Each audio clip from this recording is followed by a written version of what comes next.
अब ये दास आपको ये बताना चाहता है कि परमात्मा जब आए थे वो ये कहा करते थे कि भाई न तो तुम्हारे हिंदुओं को कोई ज्ञान, तुम्हारे गुरुओं को अपने ही सदग्रंथों के विषय में, और न ही मुसलमानों के ये काजी और मुल्लाओं और पीरों को ज्ञान अपने ही पुराणों के और अपने ही कुरान के विषय में।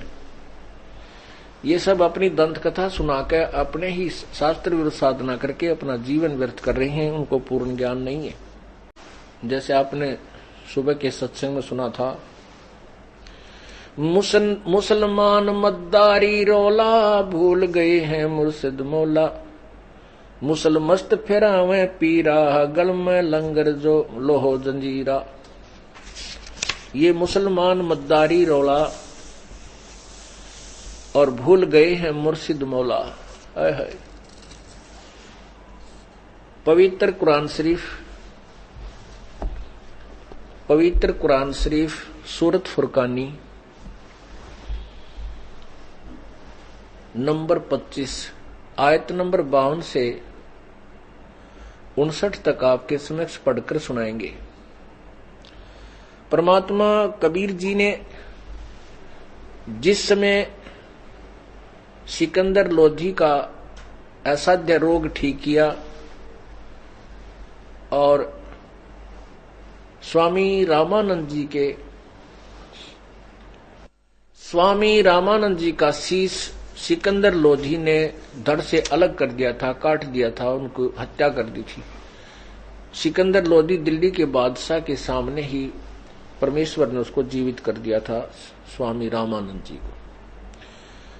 उसके बाद सिकंदर लोधी बहुत प्रभावित हुआ और परमात्मा को मालूम था कि यदि राजा ही मेरी बात को स्वीकार कर लेगा तो प्रजा स्वतः ही इस ज्ञान को स्वीकार करेगी। इसलिए परमेश्वर ने उस प्यारी आत्मा, पुण्य आत्मा सिकंदर लोधी पर मेहर बख्शी।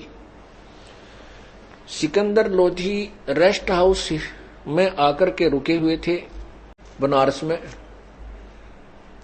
और सवेरे भगवान कबीर परमेश्वर जी भी वहां चले गए, क्योंकि उन्होंने सिकंदर लोधी के साथ दिल्ली आने का प्रॉमिस किया था।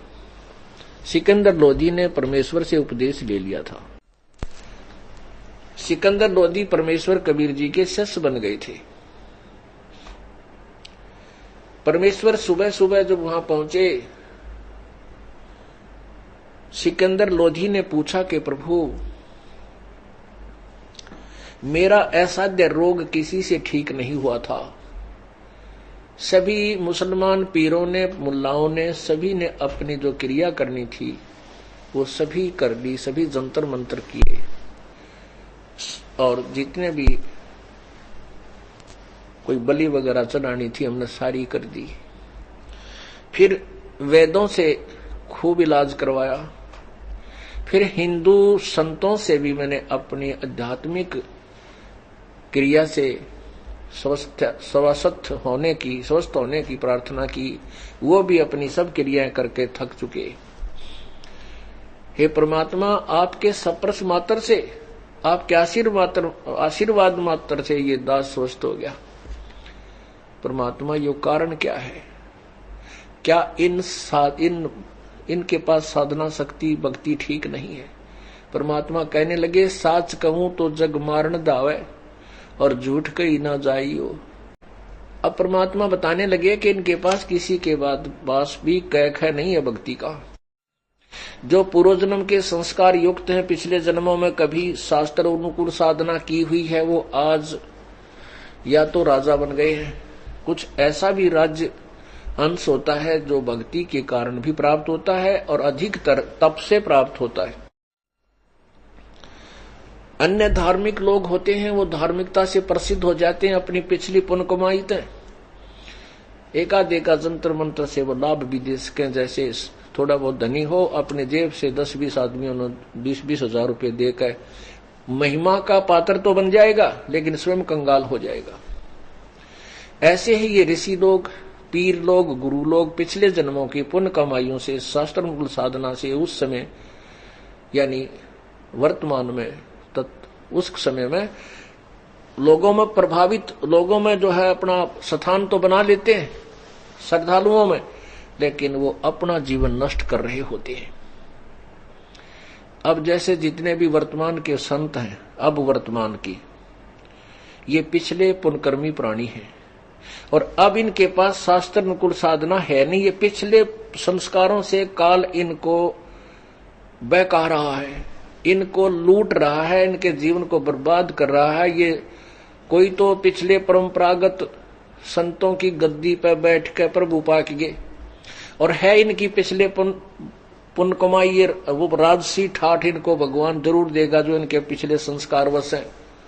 भक्ति वाले जो अंश हैं वो अब इनको वो राजसी ठाठ देगा। दास ने जब ये मार्ग प्राप्त हुआ, उसके बाद बहुत से भक्तों और संतों, अन्य पंथों के भक्तों से भी हमारा मिलन हुआ, और उन्होंने बताया कि हमारे गुरुजी तो दिन में एक बार 1 घंटा बोलते मुश्किल से, और दूर बैठे आशीर्वाद देकर अपनी गुफा में चले जाते हैं। कुछ कहते हैं कि हमारे गुरुजी बस महीने में 1 दिन सत्संग करते हैं या 6 महीने में 1 दिन करते हैं, और उनके पास ऐसी व्यवस्था है, बहुत लंबे लंबे चौड़े चौड़े आश्रम है, बड़ी लंबी लंबी गाड़ियां हैं, सब सुविधाएं हैं। तो वो पिछले जन्म के पुण्यकर्मी प्राणी थे, उनको भक्ति से ये राजसी ठाठ मिला हुआ है। वो अपनी भक्ति को बर्बाद कर रहे हैं, उस भक्ति की कमाई को। वर्तमान में उनकी पिछली बैटरी चार्ज है, वो चल रही है, आगे का चार्जर ठीक नहीं है, चार्जर है ही नहीं उनके पास। वो शास्त्र अनुकूल साधना है चार्जर, शास्त्र अनुकूल साधना उनके पास है नहीं। वो अपनी पिछले जन्म की पुण्य मलाई को खा रहे हैं और भविष्य को बर्बाद करके चले जाएंगे। ये काल का भयंकर जाल है। अब ये मानना को नहीं, क्योंकि लाखों शिष्य हो गए, अब इनको ये अपना जो चाहे गधे बनो चाहे कुत्ते, अब ये अपनी हार स्वीकार नहीं कर सकते। यदि ये संत जन, यदि ये भगवान के प्यारे हैं, भगवान से डरने वाले हैं और जनता का हित चाहते हैं, इनको चाहिए कि सच्चाई को स्वीकार करके स्वयं ऐलान कर दें कि भी हमने आज तक ये ज्ञान नहीं सुना था और हमारी साधना बिल्कुल गलत है। तो ये पाप के बागी नहीं रहेंगे। और फिर भी कोई मूर्ख चेला उनका चिपटा रहेगा तो मरो पड़ो बाढ़ में, उनके सिर पर भार नहीं।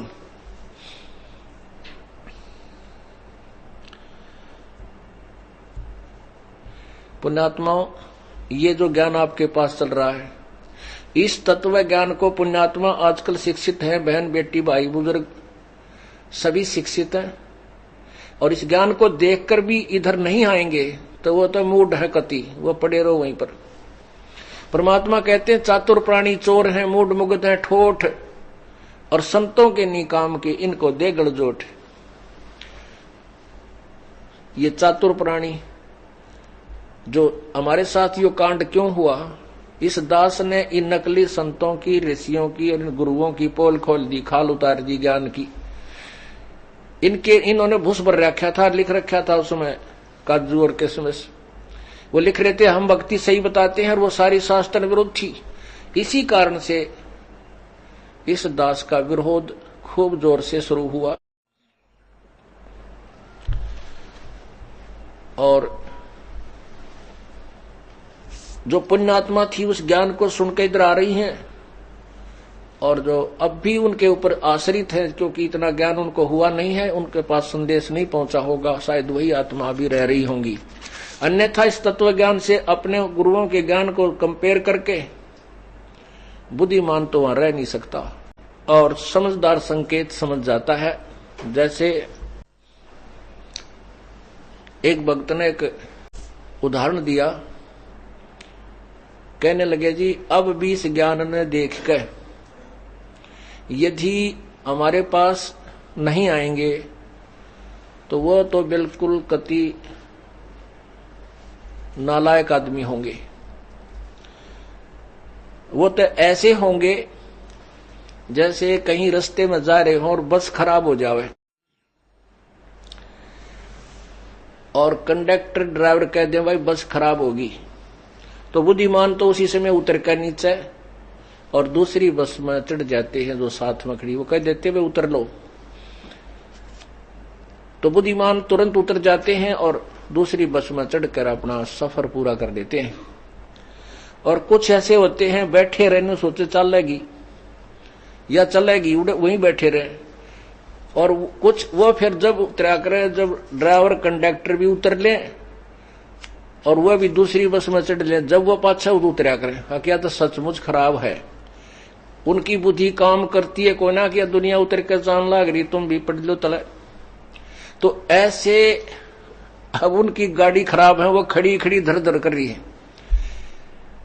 समझदार तो उनसे उतर के इस परमात्मा वाली गाड़ी में आकर चढ़ जाएंगे, अपना सफर पूरा करेंगे, शेष जो रह रहा है। और वो उस बुद्धि के लोग हैं कि भाई कहीं फिर भी ये संत हमारे ठीक हों, और ये संत भी कह देंगे कि भी हमारे पास ज्ञान नहीं है। कुछ एक फिर भी से ना गुरुजी तने क्या करें, वहीं डले डोलते रहेंगे, कोई बात नहीं, वो फिर गुरुओं के सिर पर बार नहीं रहेगा। वो यूं कह देंगे कि भाई सचमुच ये सच्चाई देखो, ना तो दास गर्व करता कि ये मेरा ज्ञान है, नहीं, ये तो ज्ञान परमात्मा का दिया हुआ सदग्रंथों में विद्यमान है, हम सबके करने योग्य है, पूरे विश्व को करना चाहिए। ये उन संतों ने भी करना चाहिए, अपना जीवन बर्बाद कर रहे हैं। ये 2 दिन के बाद या मृत्यु हो जाएगी, ना ये आश्रम रहेंगे और ना ही ये मनुष्य शरीर उनको प्राप्त होगा। वो तो महान आत्मा है, तो इस ज्ञान को स्वीकार करें और जनता को भी बताएं ढोल के डंके पे, तो उन्हीं को महात्मा कहा जाता है। नहीं तो ये महात्मा नहीं है, ये चातुर प्राणी है। ये चाहते हैं कि तुम्हारी ये राजगद्दियां बनी रहें, क्योंकि ये राजगद्दियां हैं, डेरे में बैठे हैं, इनके ऊपर अच्छे खूब ठाठ हैं, पूरा चढ़ावा आवा है, बड़ी बड़ी बिल्डिंगें गाड़ रखी हैं। तो उनके लिए परमात्मा कहते हैं चातुर प्राणी चोर हैं, मूड मुगद है ठोठ।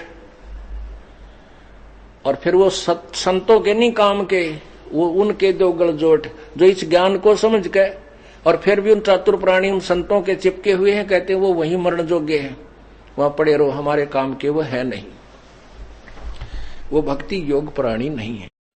अब क्या है, कबीर परमात्मा सिकंदर लोधी को बता रहे हैं कि न तो हिंदुओं के पास ये तत्व ज्ञान, न इन मुसलमानों के पास।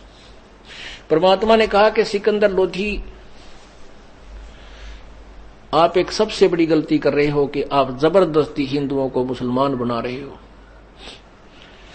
अब सिकंदर लोधी बिल्कुल करबद्ध होकर कहता, प्रभु हमारे मुसलमान धर्म के जो ये पीर हैं, हम ये चाहते हैं कि जो हिंदू भाई हैं हमारे, वो शास्त्र विरुद्ध साधना कर रहे हैं, देवी देवताओं की पूजा करते हैं और मूर्ति पूजा का चिपके हैं, ये अपना जीवन बर्बाद कर रहे हैं। हम इनके हित में जबरदस्ती इनको मुसलमान बना करके अब परमात्मा, पूर्ण परमात्मा की भक्ति करवाना चाहते हैं। और हमने इनसे क्या लेना है सतगुरु, हम ये चाहते हैं हमारे भाई हैं, ये भी मनुष्य है, ये शास्त्र विरुद्ध साधना कर रहे हैं, देवताओं की पूजा करते हैं और देवताओं की पूजा नहीं करनी चाहिए। एक अल्लाह समर्थ पूर्ण परमात्मा की भक्ति से ही मोक्ष होता है। हम ये इसीलिए इनको मुसलमान बना रहे हैं कि इनका कल्याण हो जाए, और हमने कोई शौक नहीं है। पुण्यात्माओं, बहुत अच्छी बात थी यह, उनकी जो मुसलमानों का जो इरादा था, वो मुसलमान बनाने से कोई उनको उद्देश्य पूर्ति नहीं होती थी। उन्होंने ये मान रखा था कि हमारा जो ज्ञान है, हजरत मोहम्मद जी को जो कुरान प्राप्त हुई है, ये सुप्रीम ज्ञान है, इसके बराबर कोई ज्ञान नहीं। और ये हिंदू भाई बुतों की पूजा करते हैं, मूर्तियों की पूजा करते हैं, उन देवताओं की पूजा करते हैं जो इनको कोई लाभ हानि कर ही नहीं सकता। ये अपना जीवन व्यर्थ कर रहे हैं। पुण्यात्मा, ये सत्य है ये तो, लेकिन अब मुसलमान भाइयों को भी ना पता था, तुम भी डरे डोरे हो, तुम्हारे पास भी पूर्ण ज्ञान नहीं है। अब देखिए पवित्र गीता जी, इसके बाद आपको कुरान शरीफ दिखाएंगे जो दोनों मेल कर हो जाएंगी। ये है पवित्र श्रीमद् भगवत गीता जी।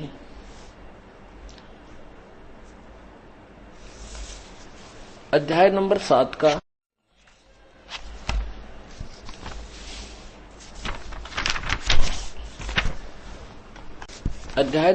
का श्लोक 12 से लेकर 15 तक और 20 से लेकर 23 तक आपको सुनाते हैं। ये देखिएगा। अध्याय नंबर 7 और श्लोक नंबर 12 में कहा है, गीता ज्ञान दाता कह रहा है, और भी जो सतगुण से उत्पन्न होने वाले भाव हैं, यानी सतगुण विष्णु से, और जो रजगुण तथा तमगुण से उत्पन्न होने वाले भाव हैं, उन सब को मुझसे ही होने वाले ऐसा जान, परंतु वास्तव उनमें मैं और वे मुझ में नहीं है। अब 13 में कहा है कि गुणों के कार्य रूप सात्विक, राजस और तामस, इन तीनों प्रकार के भावों से यह संसार, सारा संसार, प्राणी समुदाय मोहित हो रहा है। इन गुणों, तीनों गुणों से परे मुझ अविनाशी को नहीं जानता,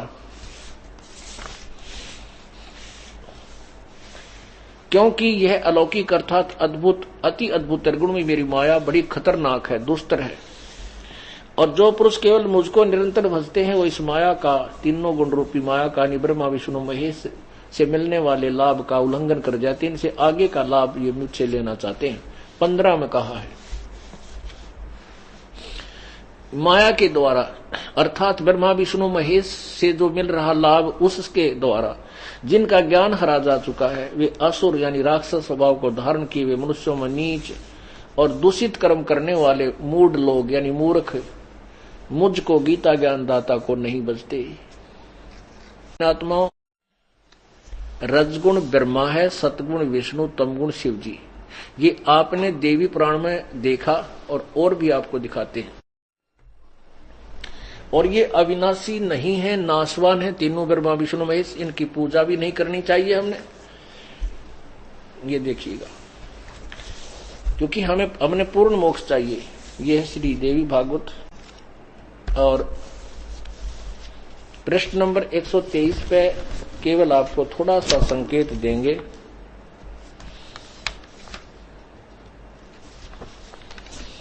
ये है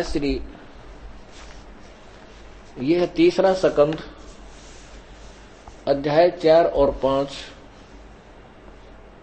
123 पृष्ठ पे। विष्णु जी खुद कह रहे हैं, दुर्गा की महिमा करते हैं, तुम शुद्ध स्वरूपा हो, यह सारा संसार तुम इसे उद्भासित हो रहा है। मैं ब्रह्मा और शंकर, हम सभी तुम्हारी कृपा से विद्यमान है। हमारा आविर्भाव मन जन्म, तिरोभाव मन मृत्यु हुआ करता है। केवल तुम ही नित्य हो, जगत जननी हो, प्रकृति और सनातनी देवी हो। भगवान शंकर बोले, देवी, यदि महाभाग विष्णु तुम्ही से प्रकट हुए हैं, तो उनके बाद उत्पन्न होने वाले ब्रह्मा भी तुम्हारे ही बालक हुए। फिर मैं तमोगुणी लीला करने वाला शंकर क्या तुम्हारी संतान नहीं हुआ? अर्थात मुझे भी उत्पन्न करने वाली तुम ही हो। अब देखो नीचे, इस संसार की सृष्टि, स्थिति और संहार में तुम्हारे गुण सदा समर्थ हैं। उन्हीं तीनों गुणों से उत्पन्न हम, रजगुण ब्रह्मा, सतगुण विष्णु, तमगुण शिव जी, ब्रह्मा विष्णु एवं शंकर नियमानुसार कार्य में तत्पर रहते हैं।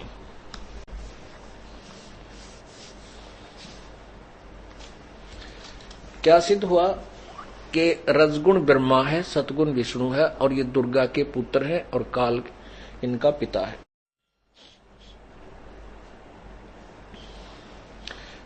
और स्पष्ट करते हैं,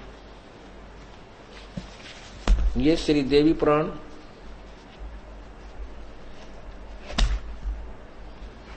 और तीसरा सकंद श्रीमद देवी भागवत सभाष हिंदी टीका सहित भाग 1। और ये कहां से प्रकाशित है? अथ श्रीमद भागवत सभाष टीकम सैमाचम, खेमराज श्री कृष्णदास प्रकाशन, बंबई 4। इसके ये यहां पर देखिएगा, श्रीमद देवी भागवते भाषा टीका युक्ते तृतीय सकंद है प्रारंभते। अब तीसरा सकंद यहां से प्रारंभ होता है। और इसके देखिएगा अध्याय नंबर 5 में यहां क्या लिखा है, और ये पृष्ठ नंबर इसका